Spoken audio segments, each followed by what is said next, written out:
All right, let me shut this down. And you should be able to see my screen. Okay. I don't know what that is. So that's a little bit trippy today. This one. Okay, that's fine for now. All right. So welcome, scholars. So last week I submitted names for people that had an excessive amount of unexcused absences. If you or one of your classmates or friends fell into one of those categories and you got purged, all they need to do is have a quick conversation with me. They start by sending an email, like have them send an email to me, and then I can submit their name to be. And I need their basically their name, the M number, and what class they're trying to be added back to, so I can add. I had to basically forward that to the registrar, and they can add you back. I had some people get added back last week, but I had to kind of. But I didn't really have to, but trying to get rid of just people that's MIA. So again, you don't want to fall into that category. You have excessive unexcused absences because it's hard for me to distinguish. And if I don't have a conversation with you, then I think that you're just not there, right?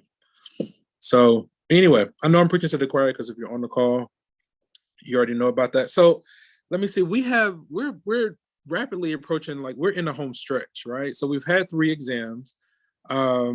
If you are trying to improve your overall grade, my recommendation is to prioritize your old exams first, right? Those count for nearly 80% of your overall grade, okay? So, once those are in order, if you just feel up to it, you can always go back and improve your quiz scores or exam scores. The highest you can earn on any late assignment is a 90%. And when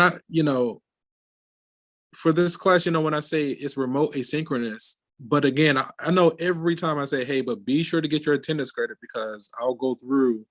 If I see an excessive amount of unexcused absences, you could potentially get dropped and then it could just muck stuff up, right? You don't want to fall in that category.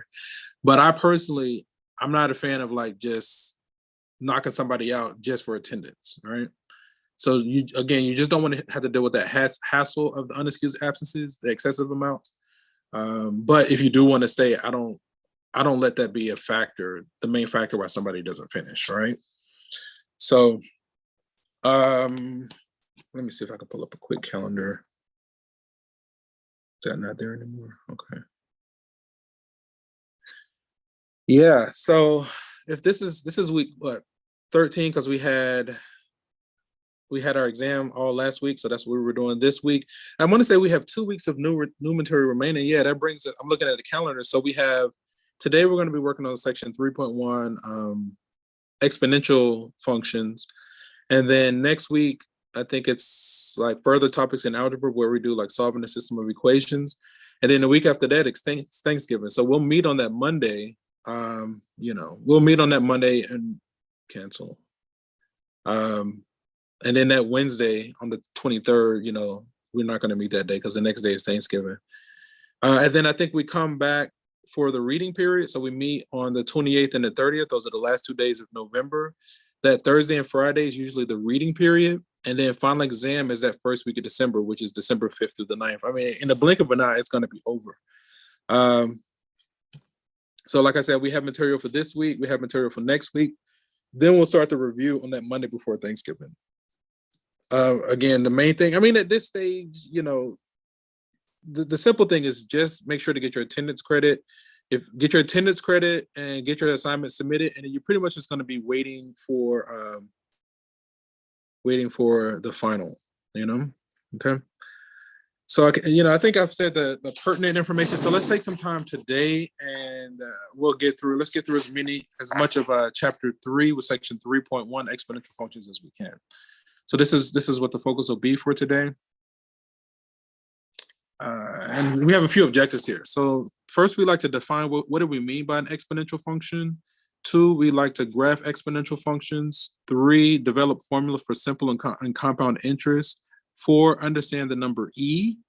5, graph the natural exponential function. And 6, model with exponential functions. Now, again, we'll do what we can together. Whatever we don't finish together, I do have a pre-recorded video on my playlist, like always. I would encourage you to make your way through that, just to have a good foundation, and then we're going to move on like that. So An exponential function is a function f. Give me just a moment. Grab this guy. And this one. Ooh. Should be. So an exponential of the form, exponential function f of the form this is called an exponential function with base a and exponential x, and its domain is all reals, right? So we have f of x equals a to some power of x. So before we were dealing with what's called a power function, where you would have x raised to some power. So now we're kind of reversing those. Now we're going to have some number raised to a variable exponent, right? So because the variable's in an exponent, that's what makes it an exponential function. Also, the base has to be strictly positive and not equal to 1, right? So the base a has to be strictly positive and not equal to 1. Okay. In general, the shape of an exponential, this is the xy plane. On the far left, we're really, really, really close to the x-axis, but we're steadily increasing. We pass through the point 0, 1, and then it just grows exponentially. This is the general shape of an exponential function. Going off to the far left, it looks like it's on the x-axis, but if you were to zoom in, there's always space between our function and the x-axis. So it never actually touches the x-axis unless you do manipulation on it, then that's different. But without manipulation, you know, going to the left is really close. That's what we call that a horizontal asymptote, right? So when something gets infinitesimally close to some feature, but it, you know, we call that an asymptote. Let's see. Let's be quick with this. Let's see. So first we're gonna open up exponential functions. Let me see the time. Let me go ahead and check the minutes for anybody asleep. So then here, hopefully you guys have been able to see everything. Oh, we got a good amount. I don't know what happened. Let me stop sharing the screen. Let me get rid of this.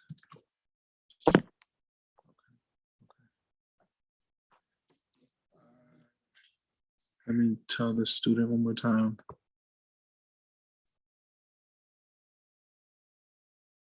So Mr. Williams, are you there?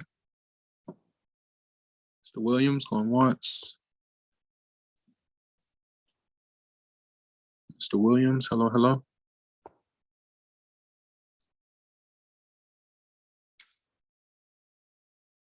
All right, Mr. Williams, I'm gonna have to put you back in the waiting room. I just hope that that's not a student that's like been purged and they're trying to get back in. But like I said, I need to have a quick conversation to see, because right now Mr. Williams isn't on my roster. Just need him to speak up. All right. Otherwise, I'm only missing one. It looks a couple. I think he was here and got booted, or maybe something else, but that's fine. Okay, not too bad. I'm only missing like a couple of students, at least on this current roster. 3. How is he still on this thing? Because I know, anyway, I'm not gonna worry about it. Okay, let me see what's going on here. Okay, so that's fine. That works. So as long as you can hear me, you can type real quick in the chat. I don't have you on my roster. I would say on your end, check your banner web to make sure that my class is still in your schedule. If it's not, go ahead and alert me here, but send me an email that has your first and last name, your M number, and what class you're trying to be added back to with the CRN. And then I can forward that to the registrar. No, I know. It's one of the students that I'm chatting with. His mic doesn't work. So, but he's typing to me in the chat. So I'm just responding, giving him some instructions. But so this is for Mr. Williams, but check your banner web. Check your banner web to make sure that my class is still on your schedule. If it's not there and you intend to finish, then send me an email, and you got to get my attention now so I can go ahead and forward it. But send me an email with your first and last name, your M number, which class you intend to be added back to. Also add the lab, and with those classes, put their CRN. So I'll say, hey, the College Algebra 1 with online lab, put that CRN, and then the actual lab and that CRN, just to make sure, like if it's missing. So all I'm gonna do is forward that to the registrar, say, hey, could you add this student back to these classes? And then they'll add you back, right? They should. I don't see why they wouldn't. Hopefully it's not too late. That's why I'm trying to do all this stuff now. Okay, so if it's not there, just follow those instructions. Name, first and last name, M number, whatever course, the 2 courses that you're trying to get back into, along with their CRN, and then I can forward that to the registrar and make sure that you're in there. Okay, so it was only one person that showed up today that was unaccounted for. Okay, cool. Yeah, the DMs work because I just need a little bit of back and forth. Okay, so let's get back to here. Okay. Yeah, we're gonna keep going. Okay. Man, I don't know about you guys. Oh, it's just so weird. Like I get so excited, like because even though I'm not a student, but just when everything is wrapping up, you know what I mean? It's just like it's always these like pivotal checkpoints or whatever. Okay, like the end of the year, and I still deal with like senioritis. Like I never got out. I just don't really want to do nothing. I try to keep it as streamlined as possible. Okay, but I'll do what I need to do. So let f of x equal this, find f of 4, right? So we're just plugging in, we're evaluating. So if you let x be 4, I'm a little bit short on space, so I'll do the best that I can. Let's go a little bit smaller. So then basically f of 4 is going to be 3 to the power of 4 minus 2. So that's going to be 3 squared, which is 9. And that's fine for that one. G of negative 2, so let x be negative 2. So then g of negative 2 is negative 2 times 10 to the power of negative 2. So then that's going to be a negative 2 over 100. A negative exponent moves it to the denominator, right? So then it becomes 1 over 10 squared. So that's 1 over 100. This reduces down to negative 1 over 50.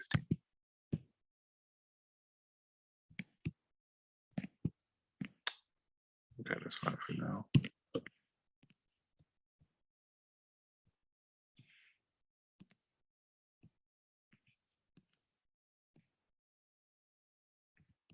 Are you doing the square as well? Come on, delete.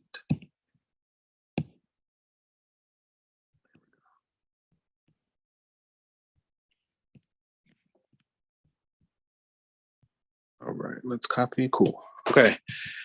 Okay. So the next one we have h of negative 3 halves. Okay, that's the same as. So we're going to have 1 over 9 to the power of a negative 3 over 2, right?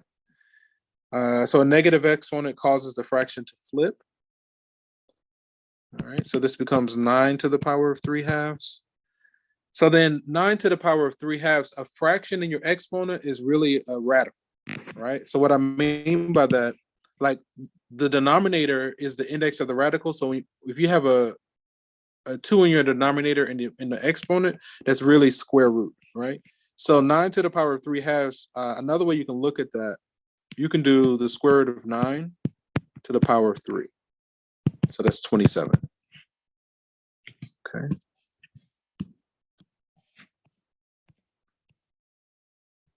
And again, as always, if anything is not clear, just feel free to unmute yourself to get my attention and we can talk about it. Okay. Now for 3.2, I'm just gonna just say this is a calculator. I'm just gonna say use the calculator for this one. Okay. And I'm just gonna piggyback off of my prepared notes.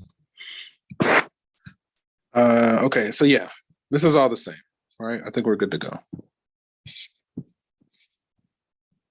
Okay, we're asked to graph this one. I think I'm gonna piggyback off of my prepared notes as well for this one. Oh, let me check one more time. I think we're good. Okay, I'll go ahead and get Letterman. Yeah, and like I generally haven't been really been marking people as absent. If they like miss a class and they just say, "Hey, can I get credit for that missed class?" Then I kind of been like marking them as excused because I just don't want. I have to keep a log of attendance, but I don't want attendance to be the reason why somebody isn't successful in my class, right? I don't really want any reasons for anybody to not be successful, but I can't make you guys do stuff. I can only set up the stage and make myself available, and then I'm just a record keeper. I just write down what you guys are doing. But it's all on you. Like it's all you guys, right? I don't, and I just try to help you and push you and like, hey, try, Okay. So let's see what do we have here. So we're asked to graph this one, right? So if we were doing this from scratch, we would choose several values of x and then find the corresponding values of y, right? Just basically plugging them in. You would choose these guys. So then I would kind of do like, okay, start off with 3. 3 to the power of 3 is 27. 3 squared is 9. 3 to the 1 is 3. Yada, yada, yada, right? So then basically you just plot these, the x versus the y. So when x is -3, y is a positive 1 over 27, and so on and so on. So when you plot the points, you'll get something like this. Here you see your x versus your y here, and then you connect it with the smooth curve, and you get this image like this. So this image that we have on the left, again, that's the general form of an exponential function. So no manipulations and just a basic form of an exponential is going to be something like this. As we go off to the far left, it gets infinitesimally close to the x-axis. It looks, if you look at certain images, it looks like it's on the x-axis, but it's actually not. The exponential function lies entirely above the x-axis. It's always above the x-axis. It just gets really, really close going off to the left, and then going off to the right, it grows rapidly. So that's what makes it exponential in nature. When graphing exponentials, key points are like when x is -1, when x is 0, and when x is 1. And that'll give you the general shape of the exponential, and then you can kind of go from there. Okay. So now we saw an example where the base of the exponential was larger than 1. Now we want to look at an example where the base of the exponential is between 0 and 1, right? So now the base is a half. We're going to see how does that affect the graph. Okay, so we just chose the same x values, and then we found the corresponding y's. So notice that when x is -3, when you plug -3 in here, that's going to be the same as 2 to the power of 3, which is 8. And then 2 squared is 4. Because remember, a negative exponent causes the fraction to flip. Okay. So then when you plot the x's versus the y's, this is what we call exponential decay. So the first example that we saw was exponential growth, right? So as we trace left to right, it's growing. The graph is entirely above the x-axis. Notice that every x is accounted for. For every x, there's a corresponding y. And all x's on the x-axis are accounted for, right? There aren't any gaps or holes. Now, so the domain, that's why the domain of this guy is all reals, but the range, the very bottom to the very top, the very bottom is just above 0. And then the very top is positive infinity. Okay, so the range goes from 0 to infinity, the open interval. Okay. So some properties of exponential functions. So let f of x be an exponential function where the base is positive and not equal to 1. Again, the domain of the exponential function is all reals. The range of the exponential function is the open interval 0 to infinity, right? Remember, in this context, 0, the parentheses means we get infinitesimally close to 0, but you can include 0, right? It doesn't touch the x-axis unless you shift it or manipulate it. But generally speaking, the domain is 0 to all reals. The entire graph lies above the x-axis, so it doesn't touch the x-axis. Okay. More properties. So if you consider the x plus first term divided by the x term, then that's going to be a to the power of x plus 1 over a to the x. This top guy you can factor into what you see here, which is just a. So then what that means, what this is telling us is that for every 1 unit increase in the value of x, the value of y increases by a factor of a, which is the base of the exponent, right? So every time we take one step in the positive x direction, y increases by whatever a is. Okay. So when the base of the exponent is strictly greater than 1, then the growth factor is a, because the y value is increased by a factor of a for every unit increase in x. Then that's also going to be an increasing function. So the graph rises as we trace it from the left to the right. As x goes off to the far right, y goes off to infinity. As x goes off to the far left, y tends to 0. Okay. And again, this is just based on this graph like this. Okay. Let's keep going. So if the base of the exponent is between 0 and 1, then we're dealing with exponential decay. all right? Because y is going to decrease by a factor of a for each unit increase in x. So then when the base of the exponent is between 0 and 1, f is a decreasing function, so the graph falls as we trace it from the left to the right. As we go off to the far left, y tends to infinity. As we go off to the far right, y tends to 0. So this one is basically behaving like this. All right, as we go off to the far right, it gets closer and closer and closer to 0 without actually reaching it. As we go to the far left, y goes off to infinity. Each exponential function f is 1 to 1. 1 to 1 means every x corresponds to exactly 1 y, right? Which means that it has an inverse function, which means it passes the horizontal line test. So if you ever hear me say a function is 1 to 1, that's the same as saying the function has an inverse, but that's the same as saying it passes the horizontal line test. But that's the same as saying every x corresponds to exactly 1 y. You don't have 1 y corresponding to 2 different x's. An example of something where 1 y corresponds to 2 different x's will be like a parabola, a U-shaped curve. If you think about a parabola, right? This value of y corresponds to 2 different values of x, right? So this is an example of something, even though it is a function, it does not have an inverse. This is an example of something that fails the horizontal line test, okay? So that's what all that last part was kind of referring to. Okay. So I think that's, oh, it's got more, man. Exponentials just go and go and go. Let's keep going. The graph of an exponential function has no x-intercepts. Remember, we're entirely above the x-axis, so it never crosses the x-axis. No value of x will cause the exponential function to equal 0. But let me see. The graph of f of x is a smooth and continuous curve, and it passes through these 3 key points. So we kind of mentioned these points already. When x is -1, when x is 0, when x is 1. That'll give you the general shape of the exponential, and you can kind of build from there.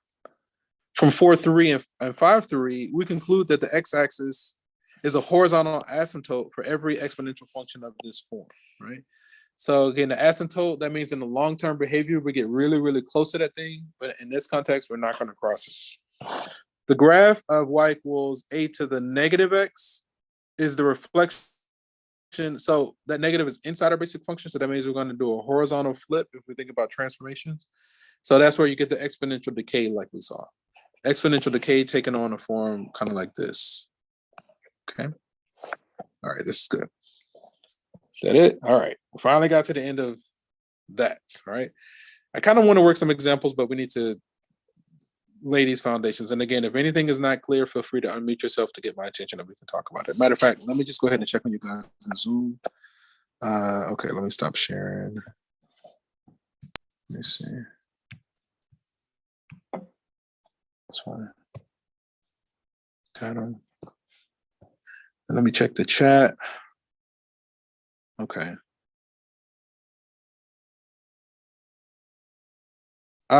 You should. Okay, yeah. So there's a question that says, what do I do if I couldn't take the exam because I didn't get a 70% on the quiz?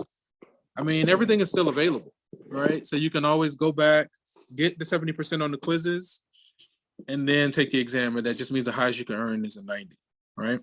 Let me forward this email right now because it's really important and it's highly time sensitive. Give me just a moment, guys.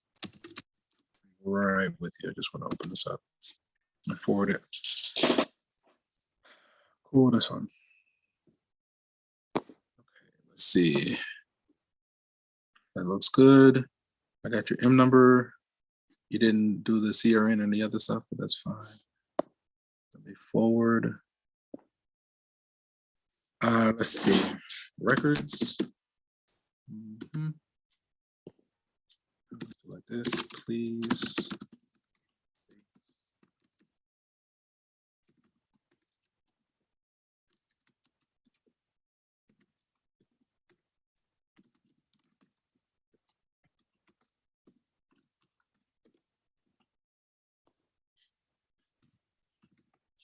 Greetings. Let's see.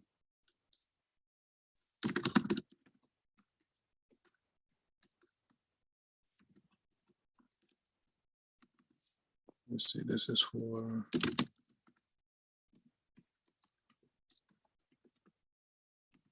Number. Just copy this.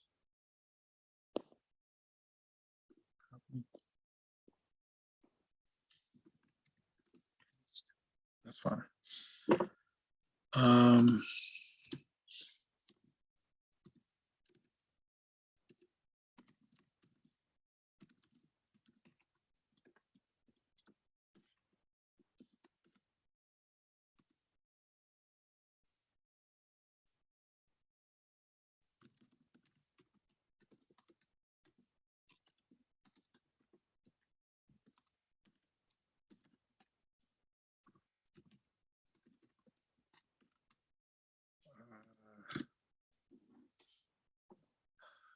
I have it.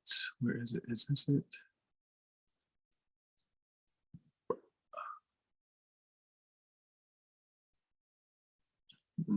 Give me just a moment, guys. I'm just looking for the CRN. So it should be here.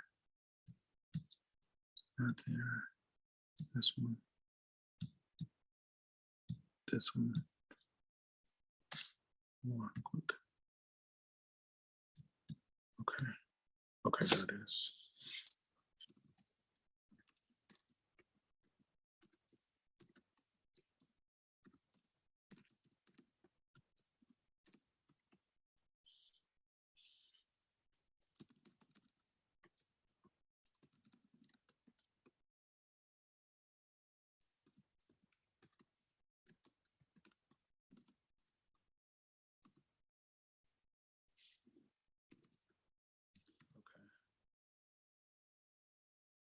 I think that's all that they need. Okay, cool. All right. Sorry about that, guys. Because that's urgent. Like you don't want stuff like that lingering. Okay. Let me go ahead and start the broadcast. Let me check one more time. Okay, you guys look good. All right. And we're back. Okay. So we have another definition. It says the interest rate is the percent charge for the use of the principal given by a period. The interest rate denoted by R is expressed as a decimal. Unless stated otherwise, the period is assumed to be 1 year. That is, R is the annual rate. The amount of simple interest only on the principal, the amount of interest computed only on the principal is called the simple interest. So we have, it's really two main ones. That a third one did pop up on someone's quiz, but we have two main formulas for like interest, right? So the first one is simple interest. The simple interest formula is like the lowest form of interest that there is. It's the lowest return when you're talking about interest that we have. The simple interest I on the principal P at a rate R expressed as a decimal per year for T years is given by this. I equals PRT. So if you have like a formula sheet, this is definitely one that you would want to like add to your formula sheet. It's simple interest, right? So once they say simple interest, this is what you use. I equals PRT. Okay. So Juanita has deposited $8,000 into a bank account for 5 years at a simple interest rate of 6%. How much interest will she earn? Notice it says simple interest. How much money will be in her account at the end of the 5 years? Okay.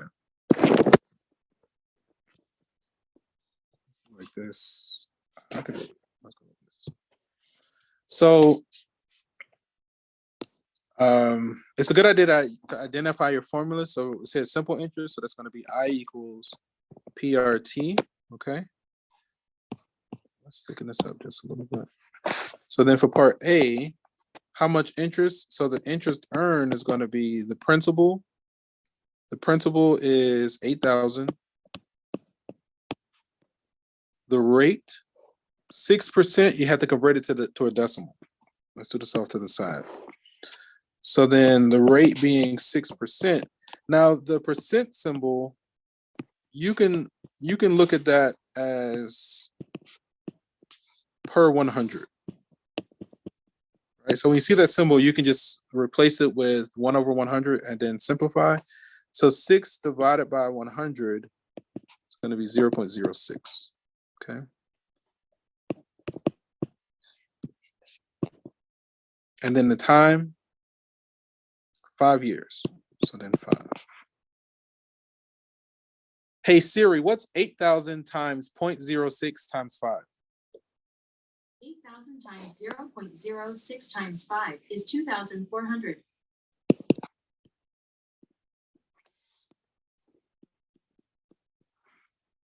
So it looks like she'll earn $2,400 in interest over the 5 years.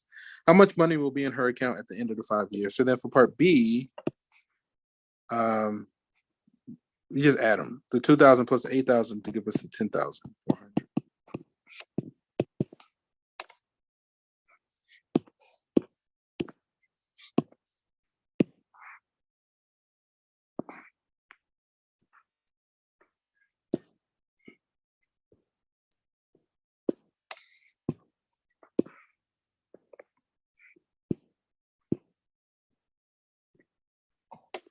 Wait, whoops.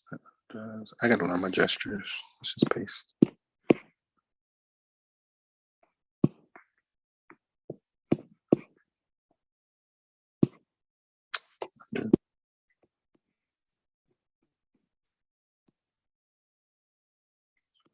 Okay. Again, if anything is not clear, just feel free. Just get my attention. We got a few minutes. Let's try to do at least one more, maybe another. So for part A, you see the 2,400, and then for part B, the principal plus the interest earned to give us a total of 10,400.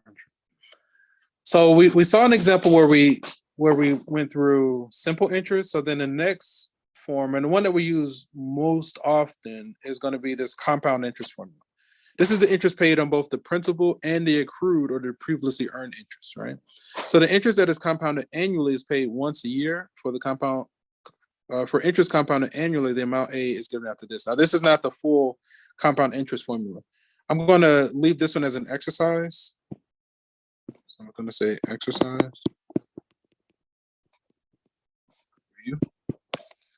And I want to get to this one, right?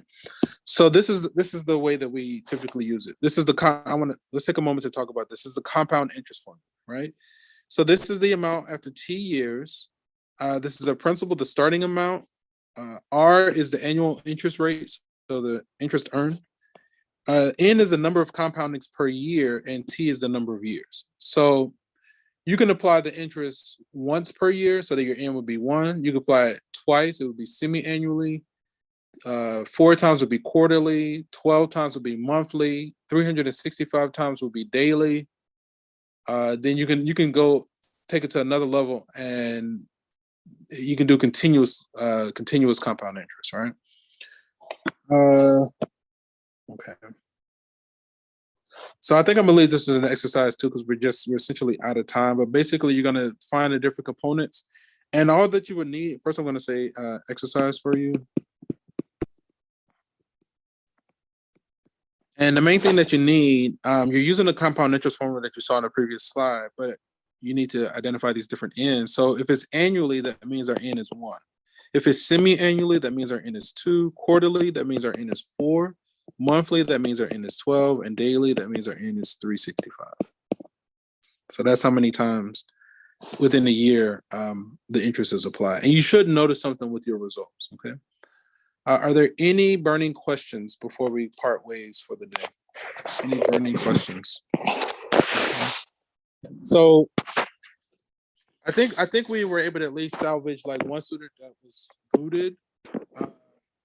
If you have a classmate that's in your time slot or in another time slot and they got dropped, just tell them they need to show up to class and have a quick conversation with me, and I can add them back.